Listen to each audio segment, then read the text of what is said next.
Hi there guys, my name is Jake Nash, and in this video I'm going to show you exactly how you can go ahead and set up your own brand awareness campaign on Facebook for your local business. Now, brand awareness campaigns are something that aren't necessarily used all too often, and the reason for that is that they don't necessarily generate you short-term results. However, they are a great way to generate long-term tangible results, and they are something that I used myself, and they're something that I've used for my clients previously, and they've worked really well. Now, what is a brand awareness campaign and what does it do? So a brand awareness campaign is pretty much what it says on the tin. It's going to really help you get your brand out there in front of your target audience in a specific area. It's not necessarily going to drive any sort of action, which would be, I don't know, something like someone clicking to your website, someone sending you a message, inquiring about a product. It's not really going to do any of that. The whole purpose for a brand awareness campaign is what Facebook optimizes for is it's going to optimize your ads to be served to people who are most likely to remember seeing your ads or are most likely to recall your ads. So basically, like I said, it does what it says on the tin. These ads are going to be served to people who are most likely to remember you in your local area, basically, or in the area that you've selected them to be targeted at. So they are really good. If that's something that you want to do, if that's something that you would like, if you would like your brand to be remembered, if you would like your brand to be very well known in a specific area, then these sort of campaigns are going to be perfect for you. So the way that these are measured, the main metric you could say that is used to measure these sort of campaigns is something called linger time. Now, what linger time is how long a person spends looking at these ads. And this is how Facebook is going to optimize these ads as well. So if someone spends, let's say, 30 seconds reading your ad and they spend another 60 seconds actually watching the video of your ad, then that is a very long amount of linger time, especially on a platform like Facebook, where people tend to just scroll right past things and they're constantly moving on to the next thing. So that would if someone was to spend that amount of time on your ad on Facebook, Facebook would measure that as a good amount of linger time, and it would optimize your ad to be shown to more people like that, because these people have shown interest and they are likely to remember your ads. Okay, so let's just jump into it. First off, this is the campaign level. As soon as you go into your ads manager, you want to click create ad, and this is what you're going to be shown. This is where you choose the objective of your advertisement, and this is exactly where now there are many different objectives that you can choose from, as you can see. And like I said before, how Facebook's going to optimize your ads for specific things. This is where you choose what it's going to be optimized for. Now, obviously, I've got brand awareness selected, so we're just going to do that, and we're just going to type in example brand awareness. Now, for this example that I'm going to show you today, I'm just going to be acting as if, let's say, what example can we use? Let's say I'm opening up, I've already got a gym and I'm opening up a new gym in my local area. So that's the example that I'm using today. And I want to raise some brand awareness, maybe for an open day that we're doing on the day that the gym opens, but no one in the area knows about this gym yet. So I'm going to run a brand awareness campaign for a few weeks prior to the open day of this, prior to the launch of this gym, just to raise some awareness so we can get enough people in on the day. Now, these campaigns could also be used if maybe you had an event coming up and you wanted to raise awareness for that event. They could be used if you'd opened a new restaurant and you wanted people to know about that restaurant in the local area. So that's the sort of thing that you can use these campaigns for. So let's just jump in. Let's move on past that. So you don't need to worry about the campaign budget optimization. That's going to be mandatory eventually anyway. So now we're in the ad set. Again, I'm just going to call this example ad set.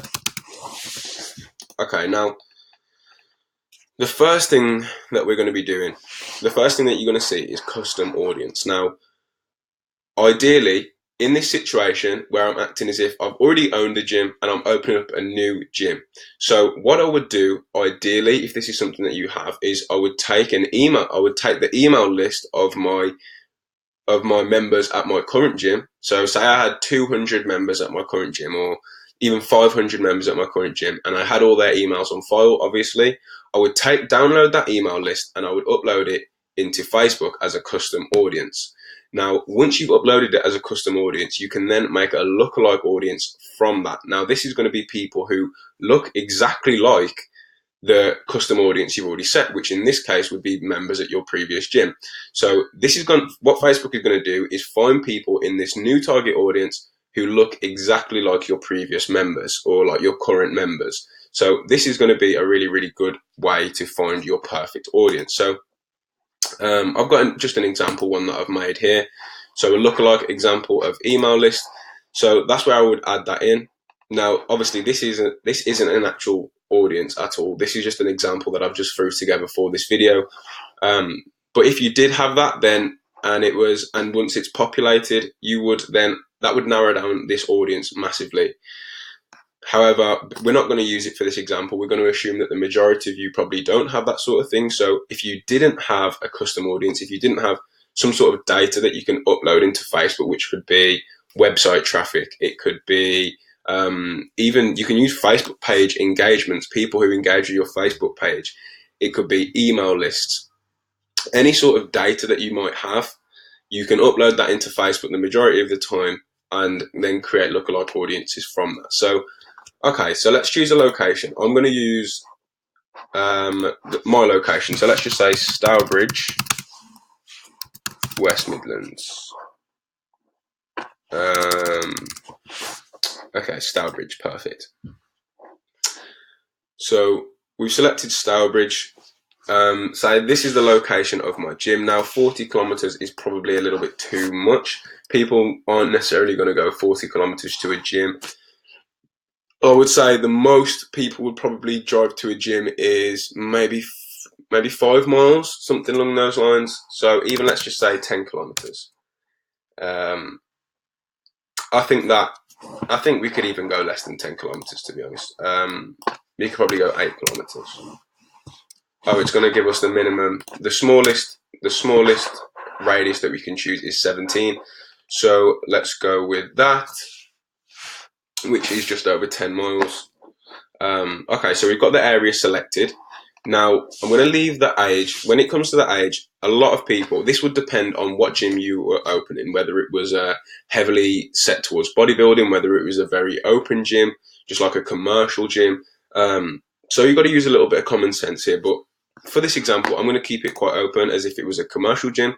We could potentially say, to be honest, I go to the gym and I speak to a lot of people who are a lot older than 65. So we're going to keep this open. We're obviously going to keep the gender open. You can leave language for the most part. That's not really going to do anything. Now, detailed targeting. Now, this might be something that you want to do. So in this case, you've got an audience of 1.2 million. So for a brand awareness campaign, that's a pretty good sized audience, especially if it's something that you wanted to keep running for a long term. Now, I do want to go, I'll touch on that when we get to the budget. So a few things that we might throw in here for detailed targeting. As I mentioned before, because this is a gym and pretty much everyone can go to the gym, or everyone knows that they should be going to the gym, you can keep the targeting pretty open. It's not going to be it doesn't need to be too specific. It doesn't need to be too high tech or anything like that. So you can keep it pretty open. So we could just type in gym and see what it throws at us. So there's even a pure gym. Okay, if we just do fitness as an interest, physical fitness, brilliant. Now, if we throw that in there, what's that going to take the audience down to? So 590,000 people, that's a pretty good size. If you wanted to narrow the audience, if you wanted to make it smaller, you could click that there and add in another interest, which they must also meet. So let's just say bodybuilding.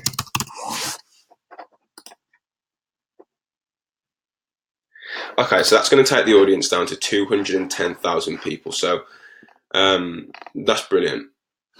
Now, the next thing that we would do is that we would go down to here. Now, this is something that you can choose or you can test, let's say, because a lot of people do suggest editing placements, and then potentially just selecting Facebook newsfeed. That's going to be the most popular. That's going to be the most popular placement for you to select. And what these are is where Facebook is going to show your advertisements. However, for this example, and what you could do for the most part if you don't really know what you're doing with Facebook advertising, is you can go ahead and leave that on automatic, because Facebook's going to optimize this to be shown in the place where it's going to get the best results anyway. So if Facebook realizes that the marketplace isn't getting very good results, or if it realizes that Messenger or Instagram isn't getting the best results, it's not going to show it there. So you can be pretty safe and leave this on automatic. Now we're down to budget. Okay, so for a budget, for a brand awareness campaign, if this was something that you wanted to leave ongoing, and maybe you were running lead gen advertisements or you're running conversion advertisements in a specific area, but you also wanted to hit these people over and over again with brand awareness campaigns just to stay in front of them, then I would suggest delegating at least 10% of your advertising budget towards this campaign.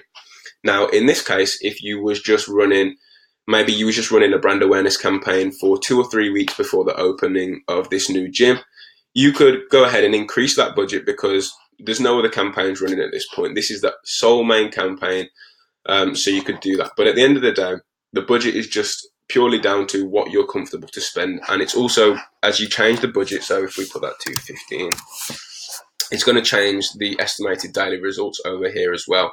So you can, like I say, you can choose this depending on the results that you want. We can put that back to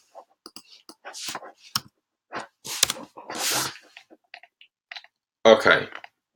So there's a few other things here. So when are you charged? Impressions. Yeah, obviously you don't want to change that. Delivery type standard. Okay, so this is what it explains to you. This is what the ad is being optimized for.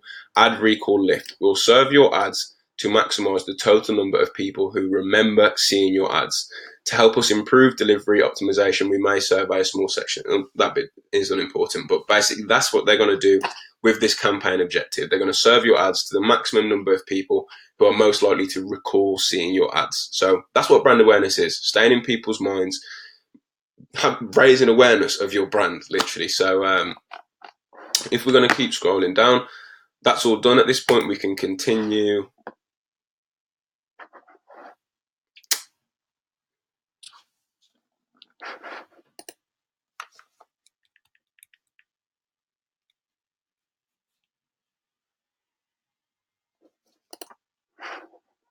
Okay, so now we're at the creative level. This is where you're going to design and create the part of the advertisement that people are actually going to see. Now, for brand awareness, there are a few things that I would do differently than other campaigns. And for a brand awareness campaign, I would personally suggest always using video content if you can. Because remember, the main goal, the thing that we're trying to do here, is make your brand stick in people's minds. So the piece of content that's going to be able to do that the best is a really, really powerful, high quality video. Now, in this case, it could be a tour of the gym. It could be a video of a previous open day that we did at another gym.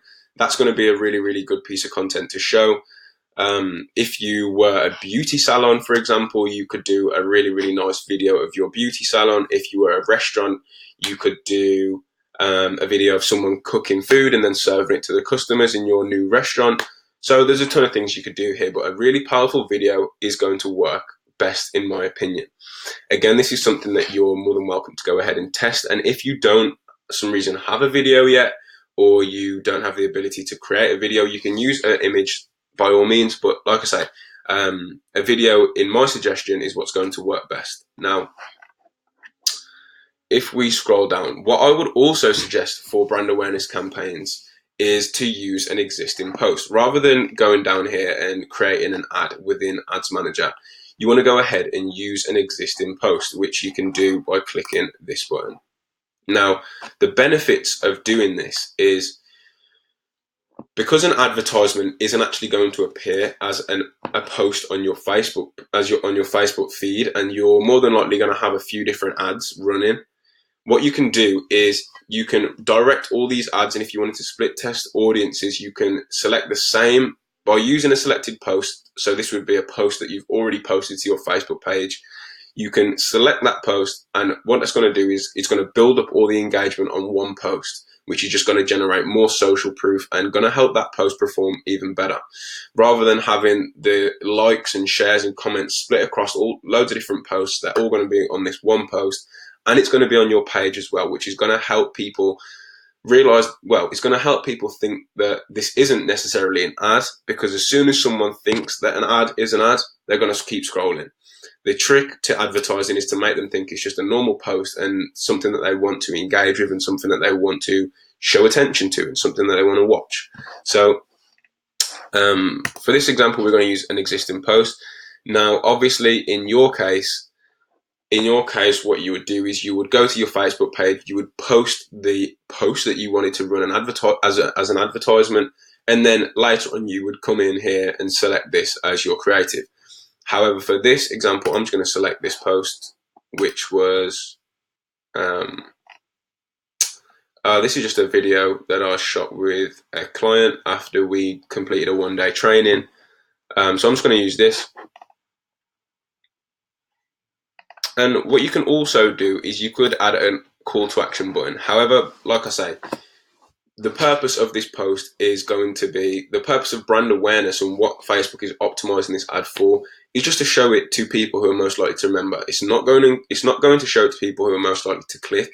It's not going to show it to people who are most likely to go to your website. It's only going to show it to people who are most likely to remember seeing this ad, because that's what you've chosen. This is a brand awareness ad. So in my opinion, I wouldn't really throw a button on there, but you definitely could. You could tell people you could say in the copy, click below to reserve your ticket. You could do all sorts of different things, but I would suggest just leaving it like this. Now, that's pretty much it. After that, you can go ahead and confirm it, publish your ad, and you're pretty much done.